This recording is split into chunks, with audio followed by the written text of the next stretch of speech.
Was the um was the voice also AI generated? Because that's just a Facebook thing. just a Facebook I have no thing. information. It's just something Well, because I have here's the China thing. stuff all over my Facebook. Of course, you came always up. have China stuff on your Facebook. Here's why I ask, because AT&T of all people came up with a reason to. Well, let me back this up. When they wanted to fire all the operators, there was a certain level of diction. So I'm sure you've heard. Please try your call again. You know what I'm saying? Mm-hmm. There was always a very specific. We're sorry, that number is no longer in service. Specific way of saying it. Wait, are we recording? Oh yeah, heck yeah. We're gonna introduce in a second. This is some side chatter. They can. Okay. Gotcha, They can wait. They can wait to figure out who we are. Okay. Goodness. Anyways, Just making sure. So, is the light on? Is there a red light on that camera? Oh yeah, we're recording. So, I'm so fat, I can barely move. All right. So, the point was when they realized the need that, hey man, and this is sad. This is just the way business is. We're like, how can we automate this? How can we better our bottom line? If we're paying these operators $20, $30, $40 an hour, I don't know. Maybe that's too much. But we're paying them this much to handle these inbound calls and do all these things. Side note, Derek paid his receptionist like $3,000 a month. That's insane. Just to handle calls and just do a little bit of intake. Shoot. You don't pay me $3,000 a month. I know. I feel like if you had better cell reception and more reliable phones.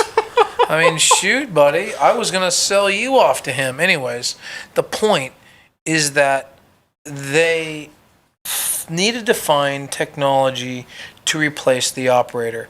Therefore, they came up with the trademark AT&T Natural Voice technology. In fact, a lot of that natural voice technology is in use proprietary to AT&T when you call today. It's actually really stupid too, because it's a computer. Yeah. But when you call, like, I'm sorry, I didn't actually catch that.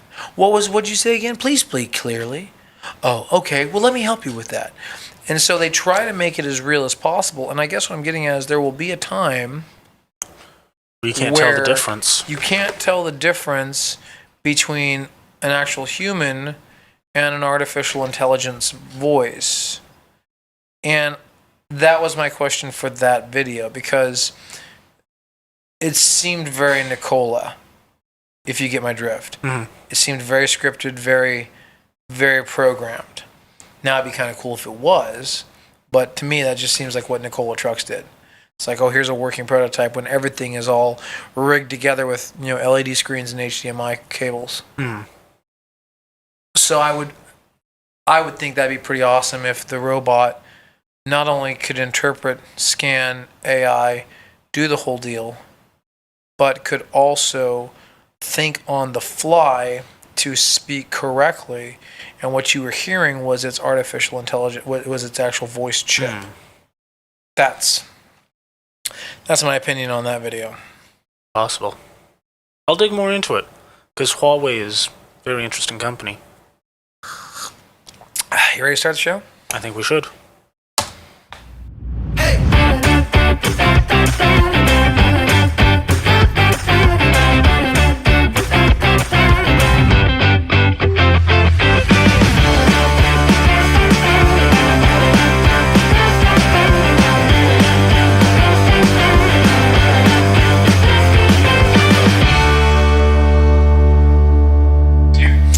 All right, it is the SoundGuysPodcast.com. We're I am back. your lovely, most attractive, chubby checker, Crispin Smith. And I am joined today by who? Ladies and gentlemen, I am the world's most reliable neighborhood Nick. I don't know why you made me almost choke, but it just came out very, very salacious. Very. Oh, really? Yeah. Really? Salacious is the word you want to use? It is. It was very, Always reliable. Neighborhood Nick. Oh, jeez. Okay, I buddy. don't know if that's necessarily salacious. Whatever, but dude. That's some dangerous territory with salacious. All right, I'm going to Google it. Salacious. It's like verbal rape. No.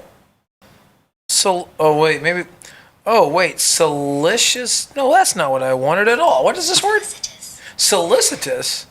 Oh. I'm not soliciting money. No, you're not. Of course you're on. Oh my gosh, Windows 10, please. Will you stop? Not right now. Salacious.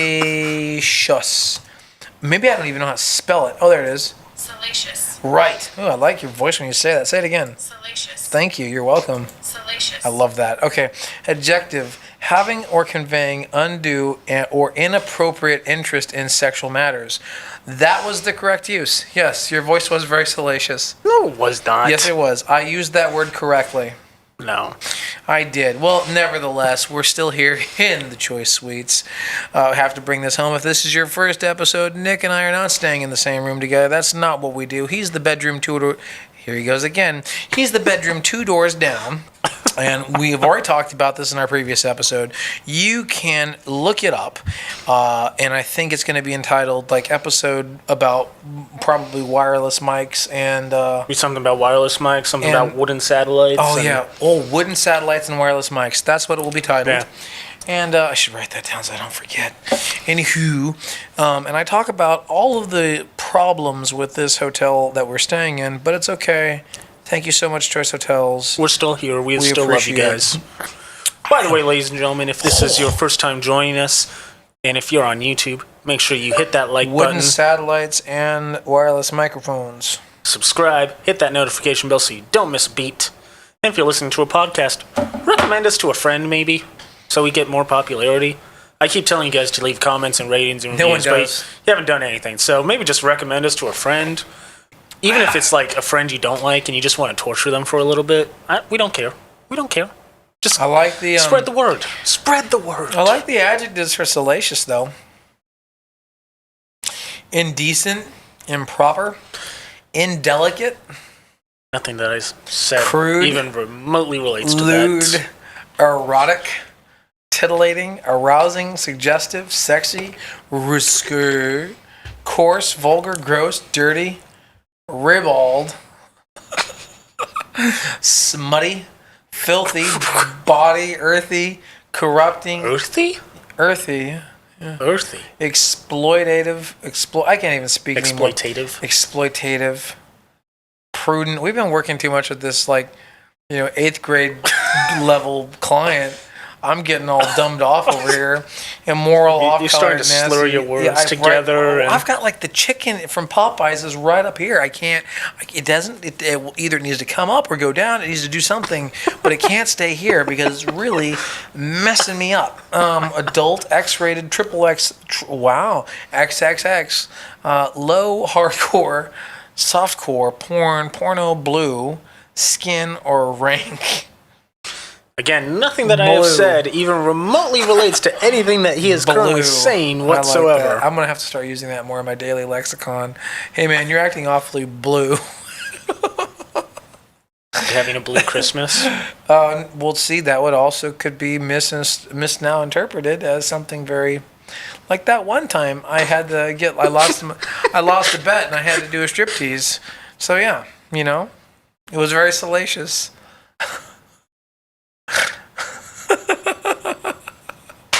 Ladies and gentlemen, I apologize for my compatriots. No, seriously, as you can see all the Popeyes, and again, if you haven't looked at that episode, you'll understand also why we have 3 bottles of pretty much full condiments on the table. Yeah, he bought condiments, and I'm the one that has to use it all now. Dude, we are like seriously, right? Do you have indigestion too? Or you have some problems with your chest? You're kind of like, it's the government chicken, right? Or is that not you?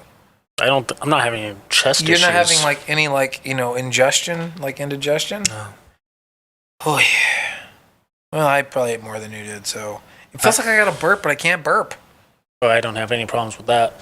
Probably shouldn't Google those symptoms. I might be having a heart attack. How about that, right? Is your left arm hurting? No, but I Then could you're always fine. Well, there you go. See, leave it to the medical wisdom of neighborhood Nick. Walk it off. As long as your left arm isn't hurting, you're fine. That's what we tell people in political science. Oh my gosh. How do you know someone's a political science major? How? Because they're going to tell you. It's true. We're very proud of it. What are we talking about today, Nick? It's a great question. How come I'm the one that always has to come up with the stories? Because I'm the one who usually finishes them. Ah, I see. I finish them. So I start things off and you close it down? Oh, baby. You know it. Well, we're talking about our last episode about how... What were we talking about? We were talking about wireless mics. We talked about your 500 gigahertz and all that type of stuff. Ugh. Your indigestion is getting worse and worse and worse. No, every I'm just time. trying to get this burp out of here. I mean, either go down or come up, do It something. doesn't seem working. No, it's not. It's driving me nuts. But we closed off on a very interesting thing. Right. What did we close off on? I forget. Everything transferring over into the video realm. Oh, right. I remember that. See, I knew it. Leave it to Neighborhood Nick to keep us on point. It's only been about a week. It's okay. Yeah, but the indigestion is the same. It's true. And he's still munching away on the Popeyes. It's good. Honestly, I think it's getting to the point. I hate to say it. You know you're getting old when people can out eat you, and that'll be a very sad day when I can be out eaten because I am very fat, and I take pride at least, and that's one thing I can do well. I can out eat anyone. But that's also because you don't feel hunger. Well, this is true too. You don't stop eating until you're actually in physical you know pain. what? That's probably what's wrong. That's probably what's wrong. I mean, we'll have one of these days we'll do an episode on all of my medical wonders. But yes, what Neighborhood Nick did say is true. I don't feel it. I eat to be social, and I eat to really just because it seems to be the right thing to do. I don't necessarily feel hunger. I just start to feel tired, and I start to feel lightheaded. Like maybe I should eat. Honestly, that's the best weight loss for me were gigs. Yeah. Because gigs I would never eat because I'm always so busy and I didn't really feel it. I'm the exact opposite. Oh, I need food to stay awake. So we'd have to pack snacks for Nick. Pack snacks for Nick. Whenever we take a lunch, I'm good to go, but then he falls asleep. Yep. So you can see from a social standpoint why that was so bad. So I would basically have to let everybody. I'll work through lunch. Let everybody else take lunch because if I eat. Salacious. Yes, I understand. Salacious. Yes, I see. I'm hitting it. Salacious. Oh, well, there was something on my keyboard and I wanted to wipe it off. So Salacious. thank you. But anyways, yeah, I just would. You just wanted to hear the voice again. No, but that's all. Well, yeah, she has a very good voice. I mean, like that one episode talking about Mackenzie Bezos or whatever her name is. Great smile. Who knows? Who knows how that relationship ended, why it ended? But we have some. If you check back our previous podcasts, we have sneaking suspicions it had something to do with the sports car. But it's true, right? It's true. True, sports cars. But that's weird. I guess that's good. So when you get older, you get I've never. Did you ever have a crush? Did you ever have a crush? Were you one of those kids that had a crush on the Power Ranger Kim or something? I did, a celebrity crush. Yeah, why not? I think everyone did. I didn't. What? I didn't. Liar. I didn't. I don't believe you. No, I know, right? I didn't. I wasn't. Were you just that nerdy in school that I was terrible. You just had nothing. There was no action whatsoever. I had no emotions. So off camera, let's I know we're going to talk about video, but let's talk about me. I want to talk about me. I know, right? No, I don't know why. Because so my mind goes in a lot of directions very quickly, and to explain how quickly my mind works on these things would take much longer than the payoff is worth. So, I was thinking about the Mackenzie Bezos or whatever her maiden name is now comment. It's yeah, she's actually a great looking woman. I was she would be someone just based on the physiognomy of the photo that I would genuinely like to see if she has a good conversation skill. Because some people, they have to be. They're into philanthropy. There's got to be common ground. Someone else said, "Oh, you're a know-it-all." Well, yeah, because I've done quite a bit, so I'm sure there's some common ground. I mean, give me a topic. Dude, I held a conversation with that chick from UC, what's her face? UC Irvine on bees. We talked for 4 hours about bees. That was hilarious. But I found it incredibly fascinating, and I had a great time with her. That was fun. By the way, I'm married. I'm not philandering. I'm moving around. Knock that stuff off. I mean, I think that's the problem. You know, in the past, it sucks that gestures have to be interpreted as a relationship advance or a sexual thing, because I had a lot of females that women that work with me, for me, vendors or whatever, and my token of appreciation was like coffee or just getting to know things that made everyone's day a little bit better. I know for you suck down Dr. Pepper like it's going out of business. So It's delicious. Whatever, bro. The point is, I like to make sure you get your Dr. Pepper. I know you liked your little iced coffee with your special I got it saved in here. But that ridiculous cream, it's an iced coffee with like 3 creams and crazy sweet. It's not coffee. It's basically just, would you like a little more coffee with your sugar, basically, and it's ice. So, like, what's the point of coffee? You need to have hot black coffee, but that's not neighborhood Nick. No. But apparently that makes his day great. So I remember these things. So I had, there was a gal that used to work in copy, and same thing. I really knew that she was a big fan of the just boring stuff, the vanilla latte. Okay. But she really did like to have 2 extra shots of espresso, but she wanted a little cinnamon in it too. Fine, rock and roll. Marcia in reception, she's easy. And not Marcia, if you ever hear this, I'm not knocking. I'm just saying that's cool. You just like the off-the-cuff caramel macchiato. That's fine. Those are good. The point is that makes their day a little better. Why not? There's nothing else behind it. I just want, you to have a better day. But that's not how it's received. I genuinely care. So, for some people, that's not how it's received, though. No, exactly. And so it's too bad. It's too bad that is, that's the way it goes down. So I say all that because, like, when I really think about it, I genuinely, shoot, there were people that I was infatuated with, maybe when we worked professionally. I think it can come down to the top celebrity crushes were people that were loosely connected. Like, it was Natalie Portman. Makes sense. And I even forget her name. So she was in a show that we were working with in Canada, Slings and Arrows. And this was before she got famous, so it sucks for me now. Because everyone's like, oh, oh my gosh. Now I gotta Google it. Cast of Slings and Arrows, Season 1. So it was shot in Canada, and it was, Rachel McAdams. Dang, she's ugly now. Oh my goodness. Are you kidding me? That's what she looks like now? Ooh. Oh, I'm sorry, Rachel. Well, that's okay. Everyone gets older. I don't think it's age. I think it's just hair color and... Bad makeup? Yeah, bad. Look at that. Bad makeup. Screen left. See it? Yeah. Dude, that's just a bad picture.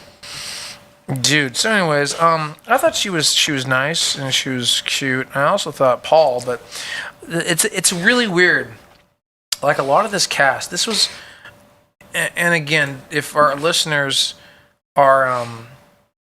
this isn't necessarily a PG-rated show, Slings and Arrows, because it is Canadian off Main Street, so it's more of a IFC-type production. So take it with a grain of salt if you are not, wise to those type of things. But Slings and Arrows, from an entertainment industry standpoint, was a beautiful creation that I think should have stayed in season 1. It should have been a movie. I mean, season 1 was great, but that's where they should have left it. Because instead of forcing a sequel. Correct. They wanted to keep the seasons going. Because basically what it was is it put life to the backstage. It basically showed what a struggling theater looked like and what a productive, profitable theater looked like. and kind of the pitfalls of both, where the theater with no money still had creativity and was really just, on fire and just making great little Shakespeare productions. Had fun with it. Exactly. Whereas the profitable theater was all about the gift shop and all about, the merchandise. It was making money. Yeah, it was a really, really great setup. So anyway, she got cast for this, and now she's, I think she's done very well for herself. But and she was in Sherlock Holmes. I remember that. She was in, was it Mean Girls? Was she in Mean Girls? She was in one of those teenage movies. Oh yeah, she was way younger. Actually, how old? She might be my age. Maybe that's yeah. So anyways, but I mean. The moral of the story is that I didn't, at least I felt that on production, on set, she was as likable as her character is on screen. That's rare. Oh my God. I mean, rest in peace, but Kenny Rogers, screw him. I mean, because all the Kenny Rogers, here he comes. Kenny Rogers was the worst to work for. I mean, at least I don't know. Maybe comment if you worked for Kenny Rogers and you thought it was great. Fine, but in lighting, now this is not a sound guys thing, but in lighting was the worst. Lighting was the worst for Kenny Rogers, especially with set dressing too, because a lot of times when he would tour, we would have to build out the stage in specific places so he could walk. Basically, it was a caliper on end, and he would have to walk out. And if I have my terminology correct me if I'm wrong, because again, we've been out of it for so freaking long for the past 8, 9, 10 months. And counting. Yeah, right. If you're watching, a stage on end basically has a flat face, and the proscenium is what hangs directly over it, so the curtains close. But then when you have a thrust, there's kind of a nice little, kind of a half circle that allows you to go outside of the proscenium of the stage. The proscenium still is that place where all the tech and all the stuff hangs, and same with your curtains. Now a caliper is basically a flat, like a catwalk, essentially, like a Broadway catwalk, and it goes out, but it still has a little bit of. It's not as narrow. It's more boxy. Yeah. And so we would have to build out a caliper on end, so that Kenny Rogers could walk out into the VIP section without getting manhandled by the women.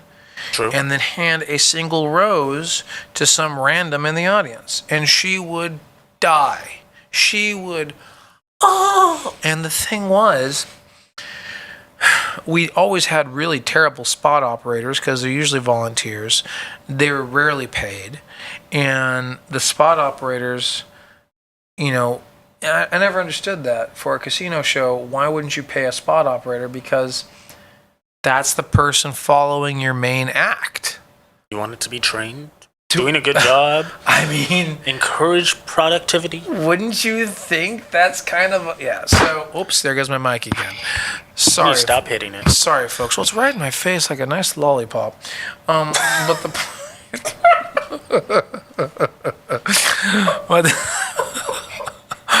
But what? Anyways, the point is that it made no sense. Are we just gonna acknowledge the fact it is right? It's a nice little big black lollipop. Yum yum. And that got Nick going apparently. So, but that was the thing. It was just Kenny Rogers, and then you had other people that were just so chill. Clint Black. He was obsessed with his incandescent lights, wasn't he? Yes, he was. Clint Black, he hates LED fixtures. He's got to have his incandescent park hands, fly his stuff. Knows what he wants. Older groups, the Platters, they were cool. Lori Morgan, all is good. I mean, everything else is, and I'm not knocking it. It is what it is. But a lot of the engineers that fly, a lot of times they don't know anything else. It honestly blows my mind how some of the engineers get work. I mean, it really does. It's almost like it's their best friend. Like Jason Aldean's engineer, God bless him. He's great. We love him, and he's good. But well, no, not him. He's doing better. But it's like, who was it? I can't remember now. Crap. The point is that they had nothing else under their belt, and they absolutely had to mix on Avid, or they absolutely had to mix on an SSL, or something that was just astronomically unobtainable for touring. I mean, well, or even for one-offs. And that's dumb, because what that shows to me, that it's like, well, show. I mean, yeah, I know you can layer your inputs, or not your inputs, your VST effects. I know that. So anyone who's going to be hating on that, no, stop. I know that you can definitely do a lot of layering, and you can make some really awesome channel strips with your effects and all that jazz. Yeah. But you could also do a USB loop with other boards from Midas or even Allen and Heath. I mean, maybe I'm wrong, but all of the effects, like say, like it's like 220 input. No, it's 220 effects layers are what makes Jason Aldean's voice live. Dang. Yeah, for real. Something ridiculous like that. And those have to fly on an Avid rack, and I get it. But there's also Avid cores that you could just still have Jason Aldean in a little 6U rack, and then take him with you on the plane, and then when you get to the venue, hook little Jason Aldean up into house console, because it's really his voice that you're looking for. So just plug in. I don't know. You see my theory is. But anyway, so with slings in the air, I mean, that's a digression. It's different people in the industry seem to be pretty, on screen they look so likable. Off screen they're the worst. But this Rachel McAdams chick, she seemed okay, and I can't believe how long ago that was. I must be dating myself. But this was when I got started too, so I was not. This is the beginning of your entertainment. Yeah, I wasn't really, a somebody. I mean, I'm not a somebody now anyways, but you know what I mean. So hey, we're making a podcast. Oh, yeah, we're making podcasts. That's I forgot. That's something. So, yeah, good for her. But yeah, I this was 2003, so this would make sense. So when I was at SFSU, just starting my first little stint at SFSU is when I took that internship, and that would have been later part of 2002. So, geez, go figure. Time flies. Man, doesn't it though? But so flies. she was a crush, kind of, I guess, because she was really nice, and that was just what it was, just genuine, niceness. I like people that are just. That's what I married. Just genuine, nice people. That is true. Don't be. Oh my gosh, that time I dated a stage manager, and I really thought she was nice. I liked her, but the thing was, sometimes we try to morph ourselves. We try to be more chameleon, and so you weren't being honest with yourself. That's true. And honestly, it was the worst thing that ever happened to me, because I actually lost a lot of savings. You went bankrupt? Oh my gosh, did I? She was great in a lot of respects because she was really well in the public eye. That's the thing. I always made this joke that when someone falls, like, you got to judge your girlfriend or your wife based on how they look when they fall down, because it's only human nature for all eyes to stare at someone who just fell down. Mm-hmm. So do they fall gracefully? Do they look horrendous? Do they arms flailing? I mean, I know it's very terrible, very shallow, but I mean, if they fall down and everyone's like, oh no, then yeah. If they fall down, everyone's like, oh my gosh, I'm like, so she had a lot of grace that way. Plus, she was well-spoken, somewhat educated, but high theater background, mainly on stage, had vocal background, entertainment through and through. And she was a stage manager, and through our working on this production, we became close, and things just kind of went from there. And that's typically how it went back in the day. when you work in the business, you unfortunately date people in the business, which is not always the healthiest thing. My wife is not in the business, and that actually has been the best thing ever for everyone. It's true. Dude, right? It's very true. Oh my gosh. So, anywho, yeah, I took out credit card. I went nuts. I don't know what I was thinking. I took out. Oh, by the way, we are at the Comfort Inn Suites. If you can hear that low end, we're right next to downtown Austin, Texas. You can just hear the parade going by. No, sorry, Amarillo. That's where wait, no, we went from we were in Tulsa, Amarillo, Tulsa. Yeah, we were in. We're somewhere in the Midwest states. Dude, it's all a blur. All I know is that softbox remains the same, and that's all that matters. So, anyways. There's something constant in our life. It's Popeyes chicken, Comfort Inns and Suites, and these laptops. So, it just got different. And so then I begin, you make bad decisions, and you start to hang out with a person, and you think you know them. And really, I think that had I been more honest in the beginning, maybe the relationship would have had a chance. Seriously. Oh. But the thing that I had set a precedence that this was the status quo, that everything we were doing was acceptable in terms of high finance, high in and out. I mean, and I was still teaching, so they're teaching theater for undergrad. There's no reason I don't have that type of money. So it just was a kind of an ever-ending loop, down. Had I just been like, hey, man, we can't do that. Let's just do something else. Let's stay in. Let's cook. Let's be frugal. Let's live a normal life. Then I think it might have had a chance. But I'm actually genuinely glad it never worked out. Because, we Facebook stalk her every once in a while. She's not doing so good. It's okay. I mean, it doesn't make me feel good. I mean, but it's just that, it didn't go anywhere. And I just wonder how much of my professional life is made up of your partner. Because that's very true. And I've said it before, and I'm not downing my wife at all, but because I don't have that extra level of support, she supports what we do. She supports she's all about going to the shows and the events, and she's really happy to see things work. And she'll grab a camera. She'll hop on a switcher. She'll do things, don't get me wrong. But it's not her jam. And I look at other partners and friends like Brandon and Miley. Oh my gosh. And they have kids now too. Oh, really? That I did not know. Yeah. 2-year-old and a 1-year-old, I think. Oh, okay. Brandon was one of our contract videographers. Great guy. His wife, Miley, she's also video. And they're just also a great looking couple. Brandon's gotten a little fat, but not nearly as fat as me. I think he's just got that dad 20. But for Brandon was a rail as it began with, so he's doing beauty. He's like your size now. But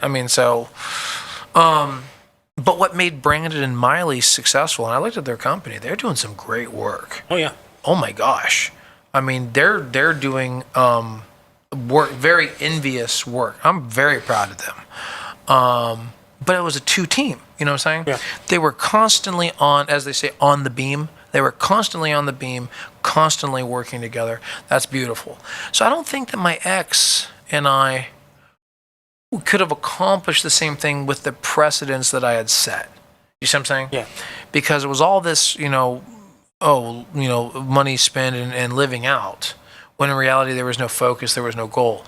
Her husband now, same thing. They're all just it blows my mind to see people in their mid-30s and their late 40s with no direction, no goal, no nothing. I get it. COVID times are what they are, but what are you trying to do? You know what I mean? Like for me, we're trying to get the podcast. I like the podcast.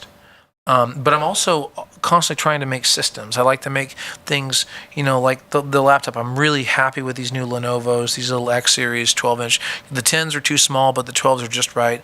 They fit, and they have so much power to do everything we need to do. I like, it's just geeking out. Figuring out how things work, how to make things more efficient. There's goals that you set. A lot of these people that are in my age group, and yours too, they just want to lay around and collect government checks. And that's disappointing. Yeah. But anyways, where it all started was, like I said, so that, we make these decisions and people are who they are. And So when it came to crushes, that was pretty much it. And then just right now, I had that little Mackenzie Bezos flash. I'm like, whatever, man. That is totally unobtainable. I'm not saying find me or whatever. No, I'm not saying that at all. I'm just saying like she genuinely looks. What is her? Okay, Mackenzie Scott. Okay, so she's a novelist. Well, of course she is. She's gonna write some books. That's good. She's got time on her hands. She's 51. She looks great for 51. Holy smokes. Holy smokes. Yeah, she looks great. How old is Rachel McAdams? Anyways, so you had crushes. Wow, she's 42. Yeah, she looks it. Isn't that? That's too bad. Ouch. That's too bad. No, I'm sorry, but it's true. Like, holy crap. She really looks it. But I would have never guessed 51. But then again, I mean, he's not young either. I mean, he's been doing this. He's been around for a while. They've been doing this for like 30 years. Yeah. So they've been around. So, did you have like professional crushes or? I mean, professional crushes. I don't know, like people that were like, was it more like celebrities or was it more school based or? I think all my celebrity crushes came from movies that I watched. Oh, yeah, okay. You said crushes, so you had a few? There's a few. Well, you better share them. I think my first one was Lucy Liu. Oh, you can look her up. Drew Barrymore. Oh, she's cute. Yeah.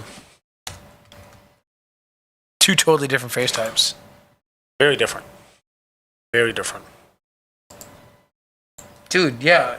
Very different. I didn't realize how exotic Lucy Liu was. How exotic? Yeah, in terms of her face, she's very exotic. Her face structure, like Drew Barrymore's very, very round. But I know it was cute. Who else? That's it. That's fair if that's it. No, those are just the early years. The early years. Yeah, there were a lot of celebrity crushes. But I would say that those two were probably the top. She's cute. Yeah, no, she's not bad. This one shot, she looks like she had a stroke, but okay. She's like winking one eye. Yeah, Drew Barrymore was she was in 51st Dates. Mm-hmm. Thought that was cute. Yeah, she was cute. Drew Barrymore and Adam Sandler had a lot of movies together. Yeah, The Wedding Singer. I remember that. Yep. Yeah, that's where I saw. They had good chemistry on set. They had like a good on-screen chemistry. I wonder why. They worked very well together. I wonder why they stopped doing that. Drew Barrymore and Adam Sandler. What happened? Question mark. Let's see.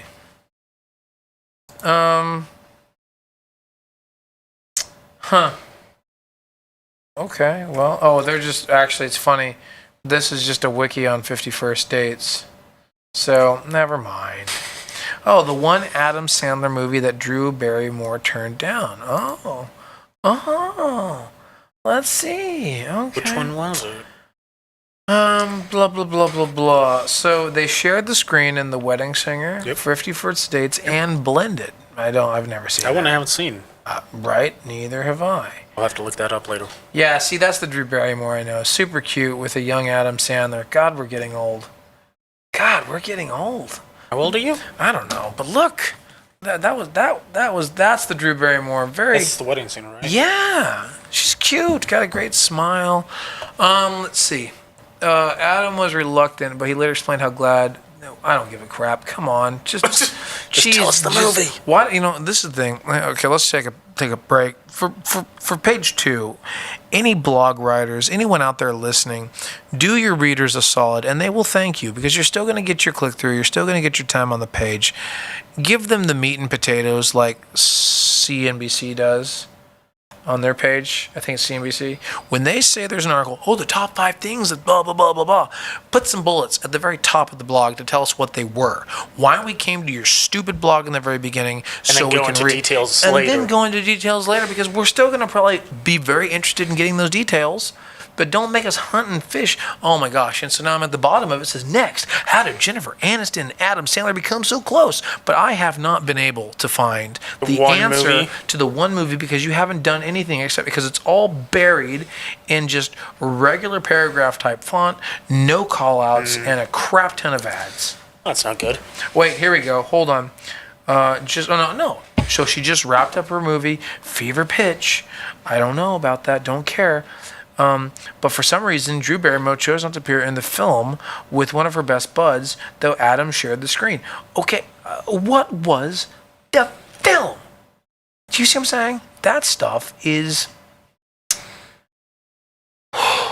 Oh, okay, maybe it was Click. Here we go. Fans will remember that Click, a 2006 film, featured Adam and Michael Newman, a guy who just wanted to get ahead in life without sacrifice, blah, blah, blah. The movie wasn't a huge hit.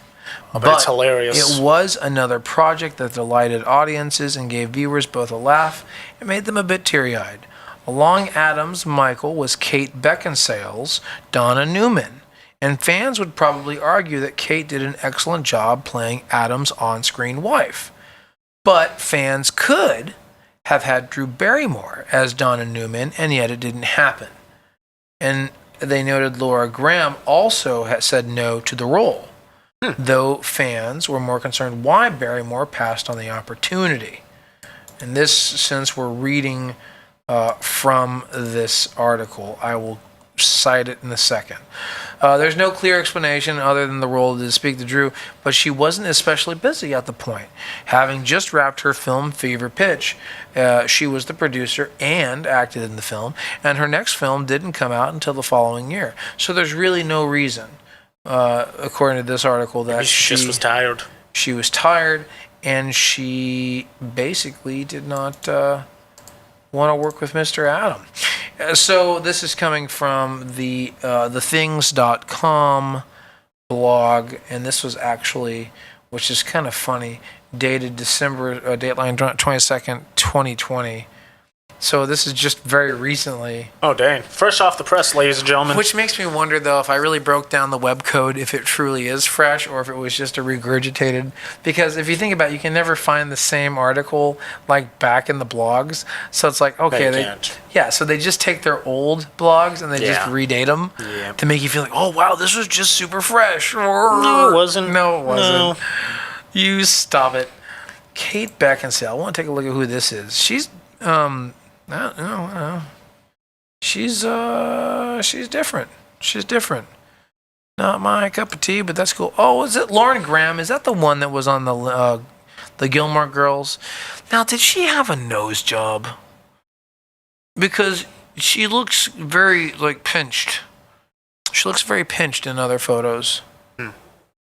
Oh boy, she's getting old though too, and fat.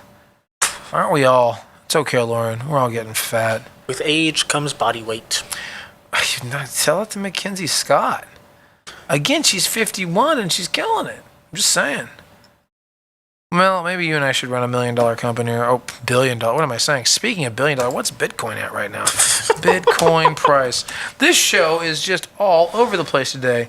Don't worry, ladies and gentlemen. We will get back to our topic at some point. What was our topic? Oh, video. Well, yeah, we'll get there. $31,000 again a coin. It's not going down, buddy. I mean, it was higher. It was at $34,000, but it's still pretty high.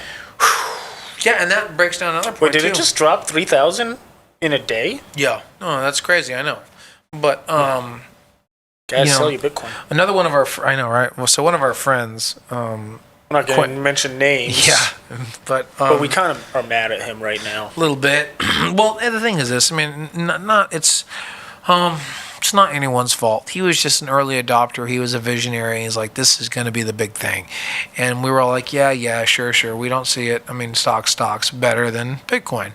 Well, regardless, I mean, I threw a little bit of money in it, and I didn't really visualize the potential of it, and I was able to make some money in Bitcoin and use it to pay some bills, pay some medical things, blah, blah. with the intention of putting money back in to Bitcoin. Now, that happened back when it was worth $8,000. And so I was thinking, you know what? It's probably likely that there'll be another spike. It'll probably go down, with the economy doing a little hopefully better once things pick up. It'll go down to $5,000 or $4,000 a coin, which makes it much more accessible. I mean, I would be very willing to try to buy a single coin because I never did own a full coin. Let's make that very clear. But we do have a friend who's a contractor. He's done some shows with us. Great guy. He was at my wedding. And he owns 40 coins. And, he's happy right now. He's a little bit of a hermit. Well, he wants to be, and he just got married, which is great. Congratulations, bud. And they took all their money, they threw it into Bitcoin as well. So they had no wedding, they just eloped. So, anywho, he was in Vegas with his wife, and about 6:30 on January 2nd, or I forget, it was 6:30. 6:30. He became a newly minted millionaire. So congratulations. Yeah, no names. Now support us. Yeah, become a sponsor of our show. You got the money. You can do this. You got the money, you turd. Yeah, so he's got by right now's market standards, he's still has 1.2 million, almost 1.3 million. It's good. It's great. And so that's that's going back to goals. He's our age. And he has goals, and his goal actually wasn't to make $1 million. His goal, he needs to make 25 mil, because he's trying to buy out a specific thing, and he wants to own that specific thing to kind of just live on and die, which is kind of morbid, but whatever. That's cool. Whatever floats your boat. He likes it. He likes the place. He loves it. So I guess all of these things aside. It just kind of, people shape our lives, and they kind of make us a little more of who we are every day. And that's really, I guess that's the beauty of it. And you can kind of judge a book by its cover every once in a while. Sometimes, yeah. And be like, that guy's kind of a, turd. That guy's nice, or, but I wouldn't change any of it, quite frankly. I mean, as much as the mistakes I've made and make the what's the word? Not concessions, but compromises. Mm-hmm. I wouldn't make those compromises. I'm like, it is what it is. I mean, if they said, could you go back and do it all over again? Honestly, I mean, no. I mean, if I was forced to, I would just buy Bitcoin. I think. Back when it was $187 a coin? No, when they were giving it away for free. Oh, yeah. But whatever. I mean, I think the relationships made who I was, the travel and the experience made it. Seriously. Some people, they can't relate if you don't have those experiences. Yeah. But anyways, well, that's cool. I'm glad Neighborhood Nick shared with us your crushes and mine. I quite frankly don't. I think really this entire section of our conversation was merely a tangent on me having a senior moment over Mackenzie Scott. That literally was how this whole 30-minute fiasco. It was more of a therapy session for you. I don't. Coffee's therapy. There was a few things that had to come out. Having a good well, no, it's just character development. The people at the podcast, if they're going to be investing time with us, they need to know who we are. They need to have some time. True. Think about that. No, see, you don't like that. Should I become the mysterious Nick instead? Yeah, see, you don't like that. That scares you. I can see the little curl of your lip that really gave you a twinge, because you don't like being transparent. You like privacy. You really do. You stay in your hotel room fully clothed, and and that's that is telling. That's telling, very telling. How do you know I stay fully clothed in my hotel room? You've said it a lot. Because I, on the other hand, like to be very free and comfortable. If I'm going to have guests over, fine, put on some clothes. But the point is, That's a personality thing. And it's very telling. No, I firmly believe, comment if you like this idea or not below. But I think it's important, though, if you're spending time with us, you've chosen to invest your hour of travel time or your daily dose of background noise with us. It's nice to know who you're listening to. And, that was just, again. That was your honesty? That was a little honest senior moment. I was just thinking of Mackenzie Scott. Again, I need to very clear on this. It was nothing, where's the word? Nothing. It's not even on here anymore. Shoot. Nothing salacious. Nothing salacious. But and then that's what brought up our thing on, crushes. Yeah, you like to be more transparent and honest with everything. Salacious. Yeah. There it is. Salacious. I love it. And that now brings us full circle. So, Neighborhood Nick, you had a topic for us. You wanted us to talk all about video. Well, that was the original plan. Salacious. We actually tried to do some pre-work for this episode. Did we? We were thinking about it, and we actually thought about something. Oh, that's such good coffee. Is it good? I'm sorry. I'm going to make some more, and you tell the people about what the heck we're talking about. I don't even know. Okay. What are we talking about? It's a great question, because right now I'm not sure. You said video. Yeah, well, I mean, the original plan, ladies and gentlemen, for those of you wondering, maybe you tuned in and were like, oh man, I can't wait for that episode to come out because I'm so super interested. And then we just went through that 30-minute tangent of that guy's, I can't remember his name right now. Curtis? Chris? I'm Crispin Smith. Chris Espin. Crispin Smith. Crispin Smith. Mr. Smith. That will be his name right now. Mr. Smith.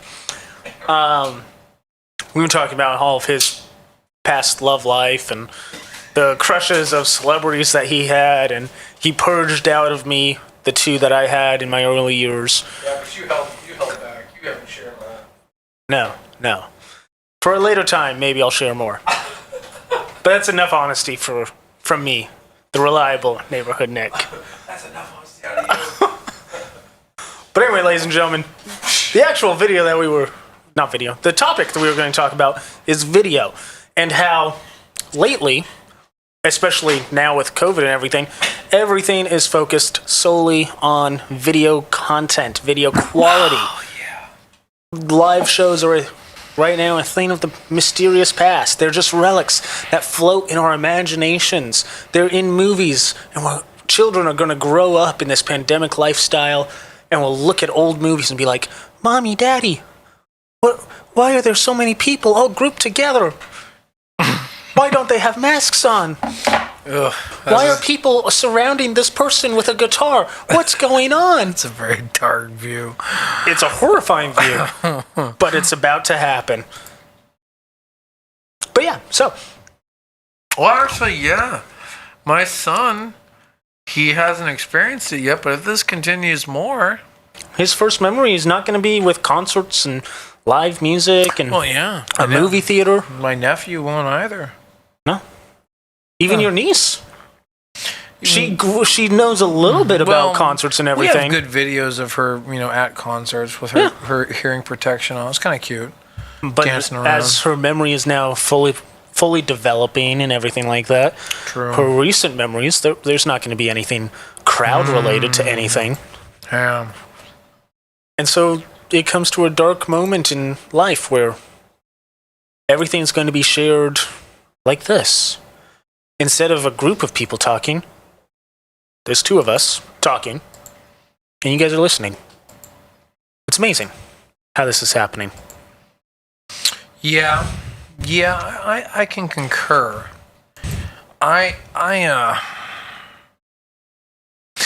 guess I'm missing. I mean, not trying to be rude. I'm not trying to miss the point though.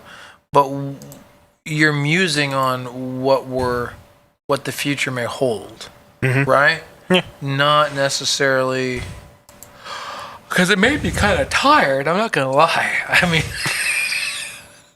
I was listening to it and I was like, this is very, very hypnotic. This is good. I have the way of my voice. Yeah. Make that happen. You're very lucky to have Neighborhood Nick on this show because he'll just kind of lull you right to sleep. So be very careful to our people driving right now or possibly waking up. Don't use this podcast to wake up to because You're not going to wake up. No, you'll just you're going to be deep coma. What's going on? Oh, good night. That coffee maker is awfully rude, but so loud, so very loud. I don't really.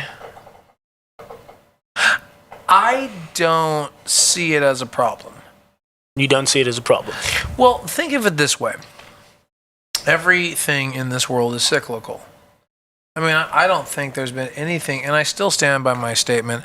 I'm not going to waste any more of our precious time defending it, but I still stand by the fact that the typewriter was the single-handed best invention to date.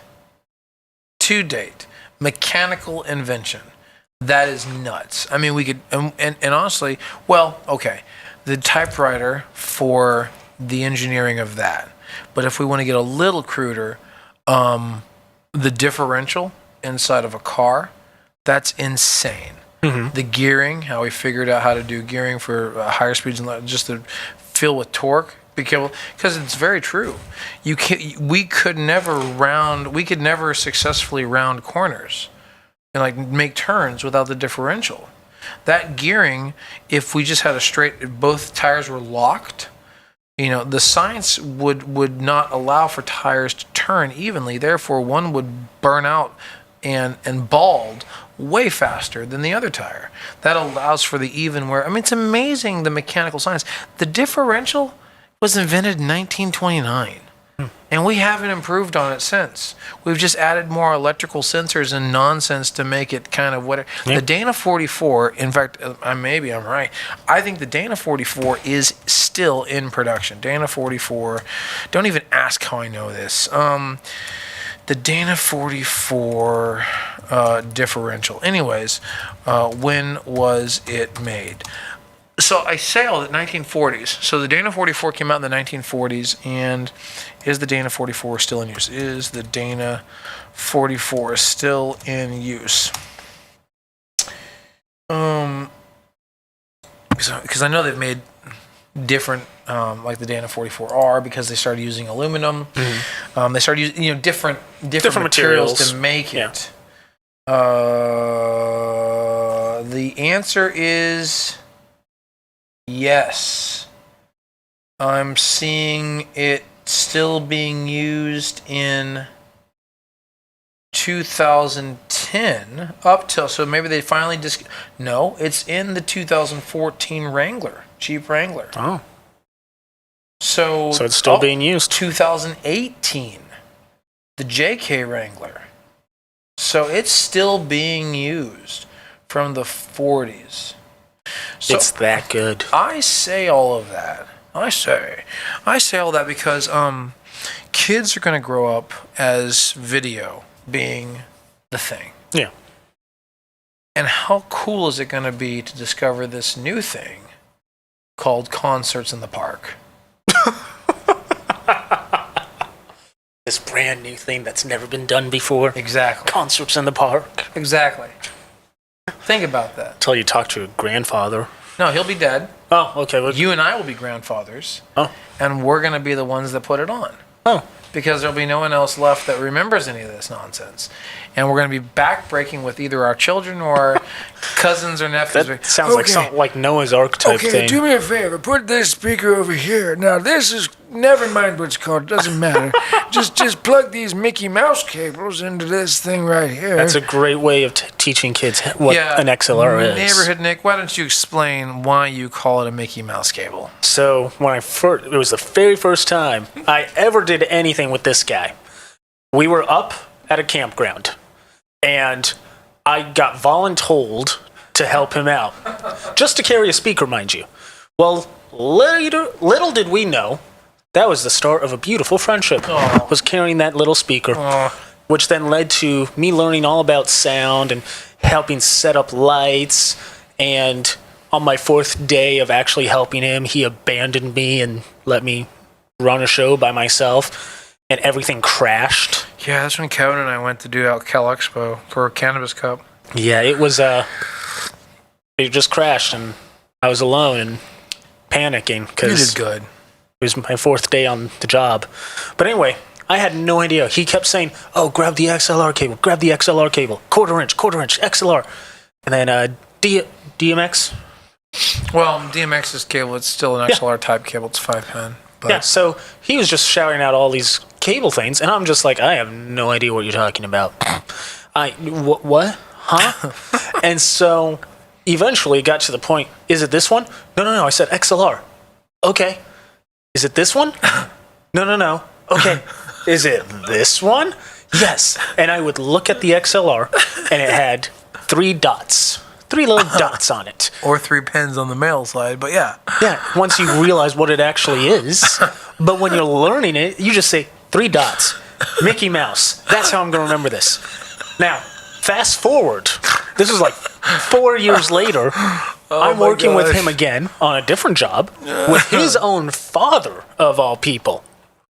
Yeah. And I'm explaining how I learned what an XLR cable was. And he said, how did you learn? And I was like, well, Jeremy kept saying XLR. I had no idea what it was, so I translated it into my head, the Mickey Mouse cable. Because it looked like Mickey Mouse. Now, this guy over here, he's more like, you've got to be kidding me. No, that is stupid. Don't ever say that in my presence again. It's true. It's true. His father, though, on the other hand, was like, oh... It makes sense. That makes perfect. I'm never going to forget that. The Mickey Mouse cable. I know it now. And I have used that same terminology. And I know people will hate me for it.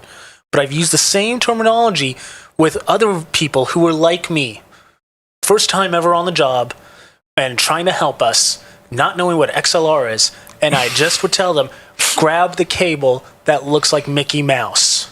And they would get me the correct cable, and then I can teach them, this is actually an XLR cable. Unlike him, who just tells me, grab the XLR cable. Well, which one is it? The XLR cable. Okay. This one? No. This one? No. This one? No. This one? Maybe. Yes. Okay. I think you're being a little too dramatic because I do remember saying the XLR cable has 3 pins. I do remember saying that. I said the XLR cable. I don't remember that at all. I do remember that. I said the XLR cable has a round end with 3 pins inside it. Has a round end with 3 pins inside. Yeah. I mean, that's not helpful enough, but it's better than just beating you over the head with a brick saying, XLR, you're going to learn this, XLR. No, I mean... That's all I ever heard. Well, maybe you were also in a high-stress situation. I was. Not knowing anything and being told what to do. That's fair. Climbing ladders of 30 feet height. No. It's a campground. OSHA only allows us to have 8 feet. There were 8 feet ladders. This is before I was even part of any job. I was a volunteer. Even worse. I can't get sued for Workers' that. comp. There was no workers' comp. Dude, I'm telling you, I got nothing. These campgrounds are just bollocks. So that's fair. What the heck were we talking about then? What led into the XLR cable thing? It was right. Okay, well, I'm glad I'm on point. Jeez. Video, because you said you're... Right. But do you see my argument? I think that's fair. Because, I mean... If it reaches that point... I'm really trying to be the optimist here. If it reaches that point... Then I think we're actually going to enter a world that's more like Blade Runner. I don't get that reference. Hold on. Have you never seen Blade Runner? No. Either the one with the old one? Salacious. No, not Salacious. Blade Runner. Or the Blade Runner 2040... oh, crap. Which one? 2049? Something like that. Huh? So the first Blade Runner came out with Harrison Ford as the main character. And then there was a second Blade Runner that came out. Harrison Ford was still in it, playing the same character. Harrison Ford's dreamy. He is. Very much so. Good-looking guy. He's a good-looking old guy, especially in Raiders of the Lost Ark. Great-looking guy. But the second one had, I think it's one of those Ryan Seacrest? No. I can't remember his name. Okay, well, I've got Blade Runner up here. I've got Harrison Ford, Rutger Hauer, Sean Young, Edward James. I see no Ryan. That's the old one. That's the 80s one? Yes. Which is a great, great movie. But there was a recent one, a new one. Blade Runner 2049. It was 2049. With Made Ryan in 2017. Gosling? Was it Ryan Gosling? Yes, it was. There we go. I still know my movies. But I think if we enter the realm where you're talking about, where we don't have concerts outdoors until you and I are in our 70s or 80s or whatnot, I think we're going to enter the world of Blade Runner, where we have virtual holograms living with us, mimicking people. Going all the way back to that AI kind of idea. Yeah. Because in the second one, especially, not the first one, but the second one, it was a literal AI, like, personality that the main character was, like, in love with. And, like, the only way it could become physical would be a holographic representation over a human body. So someone would actually, like, go into the apartment and the hologram would take over the body and become... I'm seeing that scene right now. Yeah. So these are bodies to choose from. Mm-hmm. And they would choose a physical body. But the hologram was interesting. So the hologram, but now I got a question then. How would the people be? Was it an implant that allowed them to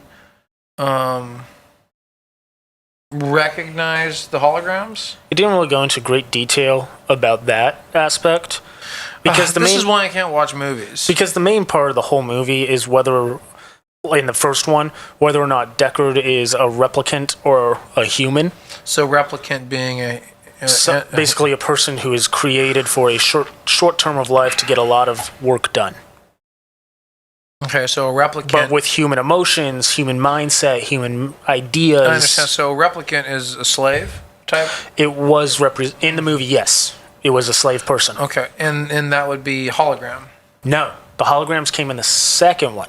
Okay, so... The first one was replicants and humans and the battle between the two, because eventually the replicants tried to fight back against the humans so that they could be independent. And eventually the Blade Runner was a special kind of cop who was sent to execute replicants. Oh, really? Yes. Why was he executing the replicants? Because they were trying to purge replicants that were disobeying orders and trying to fight for independence and everything like that. Kind of just a regular old-fashioned, just like that one movie when they turned blue on their chest. They had to report to Carousel. But the difference was... Logan's Run. That's what it was called. The difference with this one, though, is Deckard, played by Harrison Ford. In the first one, no one knew, like everyone thought he was human until the very final few scenes. Then they kind of twisted it and made you think, oh, wait. What if he was a replicant the whole time? And Harrison Ford was. Well, that's the thing, is with the second one, it seems that he wasn't a replicant. And there's that iconic scene that San Francisco looked like just recently in the fires. Very true. Yeah, they took that picture from Ryan Gosling. I remember seeing that on Reddit because San Francisco had the same hue and tint after it was in August of 2020. They had all those crazy fires. So in this movie, then, in the second one, that's where Ryan Gosling, his like wife, girlfriend, lover, whatever it is a hologram AI component. I can't remember off the top of my head if she was a real human who died. But here's the deal: I think Ryan Gosling's character was also actually a replicant, not a human.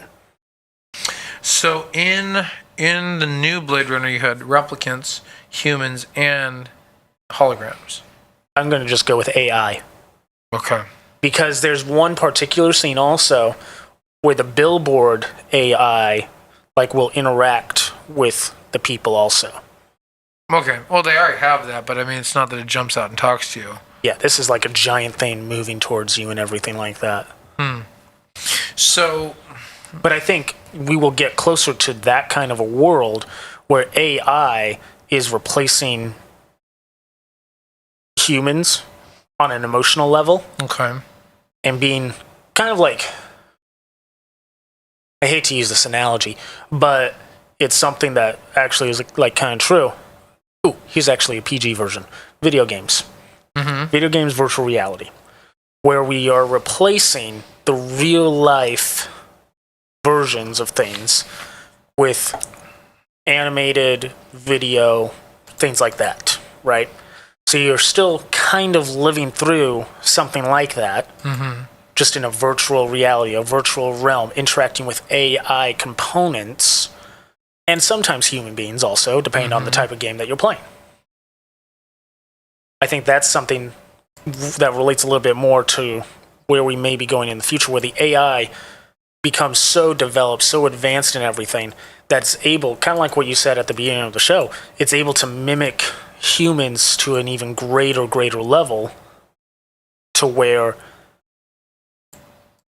you just marry them. Oh, okay. But, I mean... And then there will be no need for any concerts in the parks ever again. Because everything will just be virtual. Everything will just be AI. Well, then if that's the case, then video would only be a small component. I think really the way to rock would be to find a way to work more video, because anything and everything technical that most of the entertainment industry knows today would be obsolete in the next 20 years. Yeah, I think it will be.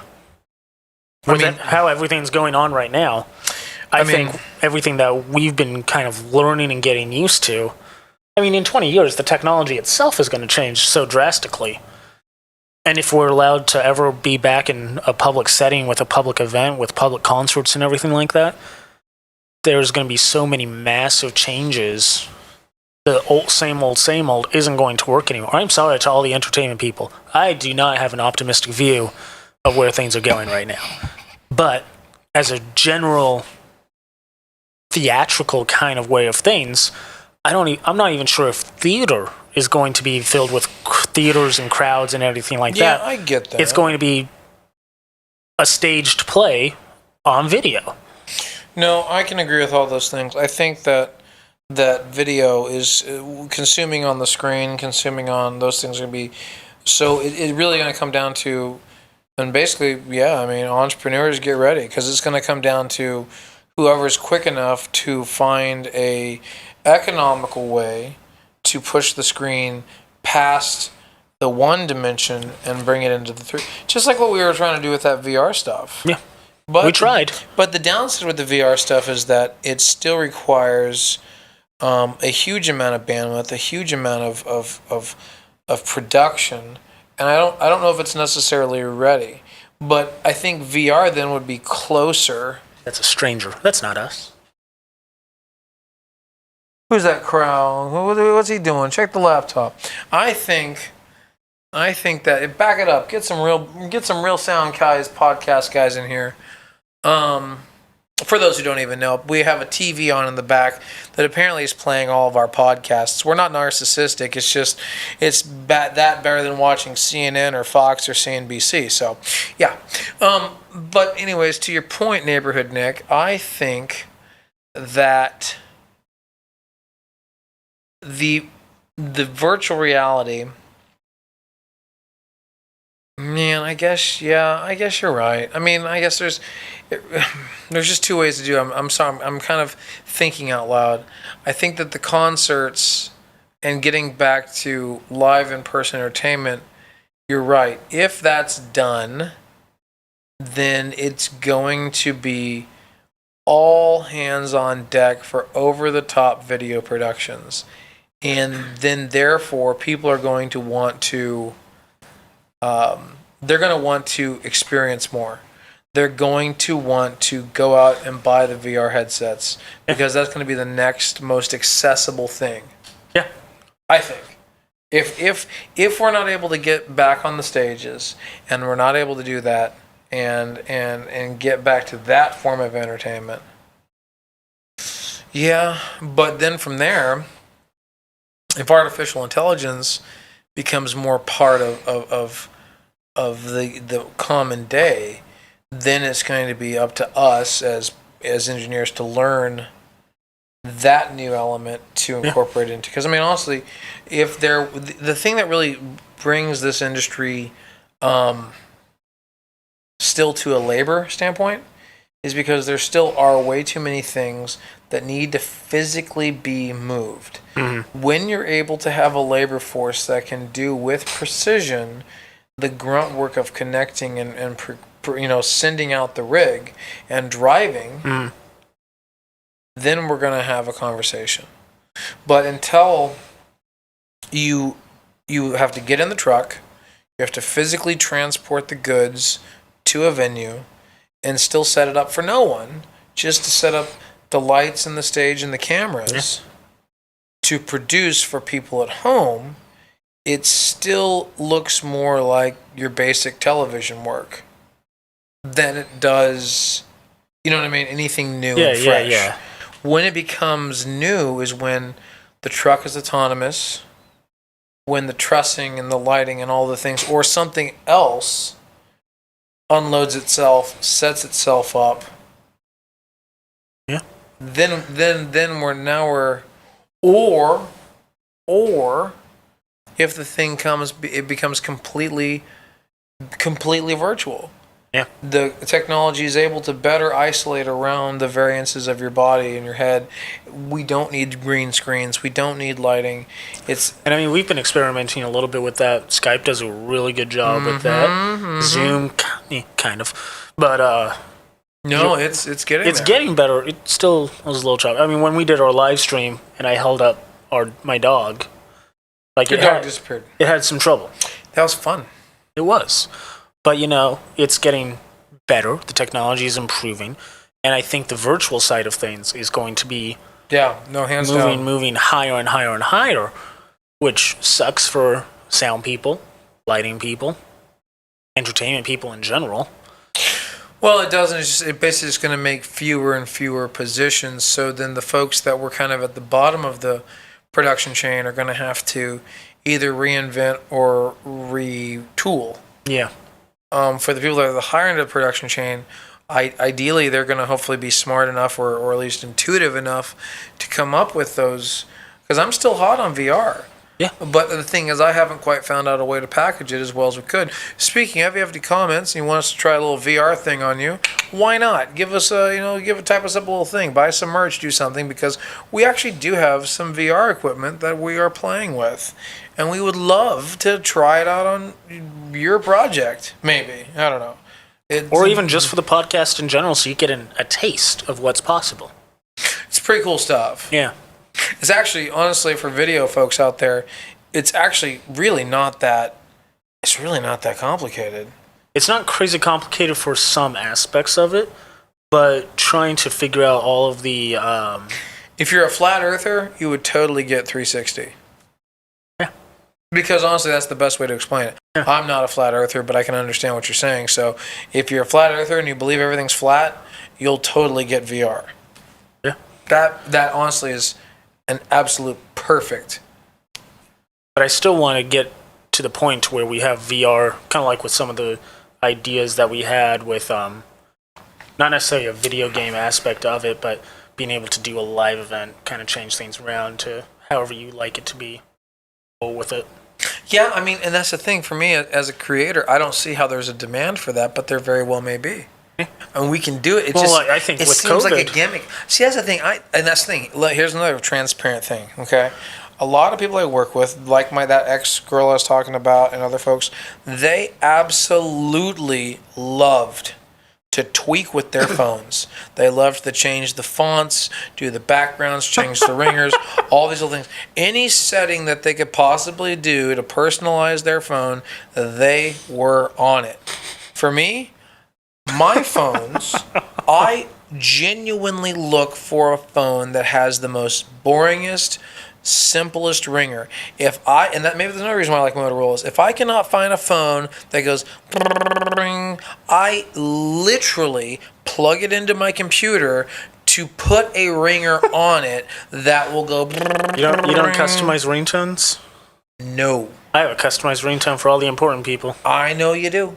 I have a customized background. I know who's ringing. I know who's dinging. I know when your phone goes off. I just recently, and you can talk to my wife about this, and it's throwing me off, honestly. I just recently on my Pixel changed my notifications because I get so many freaking stalk alerts now that I always look to think it's a text or it's an email. I said, knock it off. So instead of stopping those notifications, I changed the sounds of my notifications. So now instead of just a blanket notification noise for anything that goes on the stupid phone, First customization. I have one for texts and I have one for emails, and they are the most boring ones I could find. Really? My email one goes dong, and my text one goes click click. I kid you not. If it wasn't on charge in the other room, I would get it to present it for our viewers because what's the point? I mean, when I hear those little ring, like when the guy gets the text and it goes, that harmonica, like that's no, shut up. And he's getting all these texts. Honestly, there was one time in church when I had his number and I did that specifically. I knew he had his ringtone up loud. And I sent him a text message? I blasted his phone. I blasted it. I just went, hey, hey, hey, hey, hey, hey, hey, hey, hey. And he's just fumbling like, I can't turn it. I'm like, don't, just be a normie. For heavens to Betsy, man. Now, see, I actually like having the customized little bits. So, like, I have customized ringtone for you, one for my girlfriend, for my parents, just different ringtones for everyone so that I know who's calling. Yeah, I know. Without having to get my phone out. And if I don't want to talk to that person, I just leave it alone. Here's the deal. Again, so that's the reason why I'm not probably the best authority when it comes to VR concerts that can be customized in the background. That's a Nick thing. When Nick says, love that idea. When Nick's like, "Oh man, they can be playing at the Stonehenge, or they can be playing out in the middle of the ocean next to the Titanic." I'm like, "Okay, that's fun. That just seems like a waste of programming." But I know I'm probably the odd man out on this, which is the reason why I'm not really adamantly opposing it, because I apparently seem the only one that is doing standard. Yeah, because everyone ringtones. We've talked about has been like, that sounds really cool, actually. Everyone's all about it. Everyone loves the customization. Honestly, that's the reason why that one entrepreneur made like $500,000 just selling stickers. Yeah. Because everyone loves to stick stickers on things and like customize their, it's just stickers, whatever. They're great. So hit us up. Maybe we should get some Sound Guy stickers. Oh yeah, we could do that. They need to be cool though. Well, we have to have just, a basic logo one. No. But there's some cool ones. They need to be cool, like maybe like our silhouettes or something. Like my big gargantuan, like I need to have like take on like the profile of Pikachu or something with my face. So just like this is just big, and then you can just be you. But we'll also give you like the Sensei type, long Kyoto type beard, and that'll be cool. And then it'll be our silhouettes, and then like the Sound Guys in like this like heavy Asian type brick font. It'll be good. In our colors, though, of course, because we've got to keep continuity with something, and then make the sticker kind of like a metallic. Oh yeah. If you like that idea, that concept, comment, let us know, and if you ever will, and I'll design it. If you think we should do something different, like go down, boring neighborhood Nick's idea, and just have our little logo with. Yeah, we can do that too. I can make those in my garage right now. The metallic ones, I'd have to get a special media, or as we used to say in the business, a substrate. But whatever. All that's over now. Now we're on our own. All by myself. Not quite like that. I think we've wasted another hour of these people's perfectly time, man. We have. There's a new podcast that's on. That's awesome. Well, hey, I'm Crispin Smith. I really hope you guys have enjoyed your loose hour wasting. Well, I don't think you've wasted because you spent a full hour with us, so clearly you wanted to be here. We appreciate that. Genuinely. We're Very glad true. that you invested the time. If you wanted to hang out and listen to us, you could have listened to anyone else, but you chose to listen to us, and we really thank you so very much for that. And we love that. Yeah, so you're like part of our little entertainment family. Yeah, so give us a little virtual hug. We appreciate that. By leaving a comment or a rating or a review. I smell great. He's going for those reviews and comment, and I guess that's important too. That helps us with the algorithms. I could care less.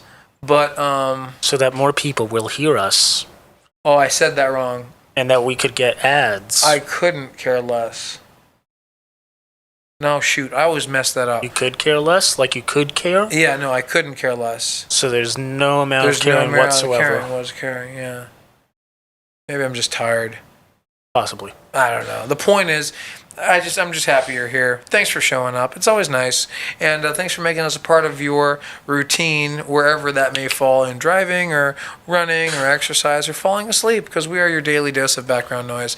I'm Crispin Smith. Who are you? I am the neighborhood Nick. And what else were we supposed to tell him? You already told him about, we just that whole desperate plea for likes, comments, subscribes, and Hit that notification bells, and slap your mom and don't slap your mother. and kick That's your dangerous. cat, Don't kick the cat. It'll claw you to death. and leave the flag up on the mailbox when there's no mail to go out. I don't know if male people hate that or not. Oh, they hate it. I'll tell you about that in the next podcast, because guess what I did for a while? He was a mailman. I know. All right. Mailman.